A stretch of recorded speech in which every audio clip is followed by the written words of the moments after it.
Hey, welcome to Digging into the Bible. My name is Jim Barnard. This is a production of Taylor Coaching. All right, it's day 16. So good to be with you.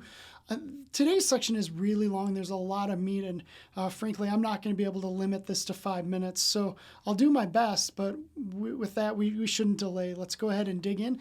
This is Romans chapter 7, starting at verse 7. What then shall we say? That the law is sin? By no means. Yet if it had not been for the law, I would not have known sin. For I would not have known what it is to covet if the law had not said, you shall not covet. But sin, seizing an opportunity through the commandment, produced in me all kinds of covetousness. For apart from the law, sin lies dead. I was once alive apart from the law, but when the commandment came, sin came alive and I died. The very commandment that promised life proved to be death to me. For sin, seizing an opportunity through the commandment, deceived me, and through it killed me. So the law is holy, and the commandment is holy and righteous and good. Did that which is good then bring death to me? By no means. It was sin producing death in me through what is good, in order that sin might be shown to be sin, and through the commandment might become sinful beyond measure.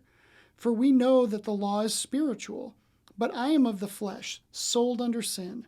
For I do not understand my own actions, for I do not do what I want, but I do the very thing I hate. Now if I do what I do not want, I agree with the law. That is good. So it is no longer I who do it, but sin that dwells within me. For I know that nothing good dwells in me, that is, in my flesh.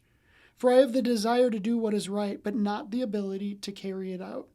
For I do not do the good I want, but the evil I do not want is what I keep on doing. Now if I do what I do not want, it is no longer I who do it, but sin that dwells within me.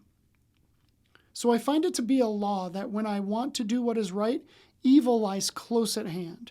For I delight in the law of God in my inner being, but I see in my members another law waging war against the law of my mind and making me captive to the law of sin that dwells in my members. Wretched man that I am, who will deliver me from this body of death? Thanks be to God through Jesus Christ our Lord. So then I myself serve the law of God with my mind, but with my flesh I serve the law of sin. Okay, so there's a lot there, man. There's two objections that Paul is addressing. The first one is the law sin? No way, Jose. That's not how this works. The law simply helped us realize our sin. Check out verse 9. I think this is very telling. I was once alive apart from the law, but when the commandment came, sin came alive and I died. He is absolutely sharing with us the narrative of the scriptures. There's 3 sections in the scriptures, so follow along here. We have the pre-law. We've got Genesis and the first part of Exodus. That's the pre-law. And then Moses and the tablets come, and we've got a section of law. That's the entire rest of the Old Testament. And then Jesus comes, and the whole New Testament is this season of grace. So there's 3 portions: pre-law, law, and grace. All right, does that make sense? You with me so far? What I find interesting is that Paul says this verse, though, in very personal terms. I was once alive apart from the law. Sin came alive and I died. So he's very much sharing the biblical narrative, but he's also sharing his own narrative. And it really hit me that, man, my narrative is the exact same thing as like the scriptural narrative, that there was a time when I was a child and I did not know the law. I had no concept of it. How could I? But then I began to learn the law and I became suddenly aware of my sinfulness. Thankfully, I found my way to the grace portion of the journey, and I certainly hope you have too. Paul lands this logic with the conclusion that the law is good and clearly not sinful. So I love that. The pre-law, the law, and the grace. So good. But the second objection that he addresses is, did this good law bring me death? As we already dissected, the law simply shows us what does bring our death, and it's sin. Sin is a physical law. We talked about that yesterday. It is a physical law and is truly unavoidable for us until we die. Like, we will be burdened by sin. So I love that Paul is authentic in this section and talks about that he does what he hates. Like, he's really like open and honest.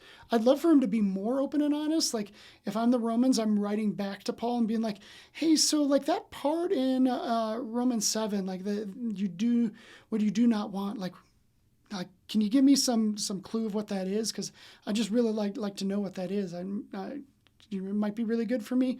I'm just curious, honestly. I just want to know. So verse 24, what a great verse. It says, wretched man that I am, who will deliver me from this body of death? And often we can read this and be like, okay, yeah, Paul is saying that he's a wretched man. Like, who's going to save him?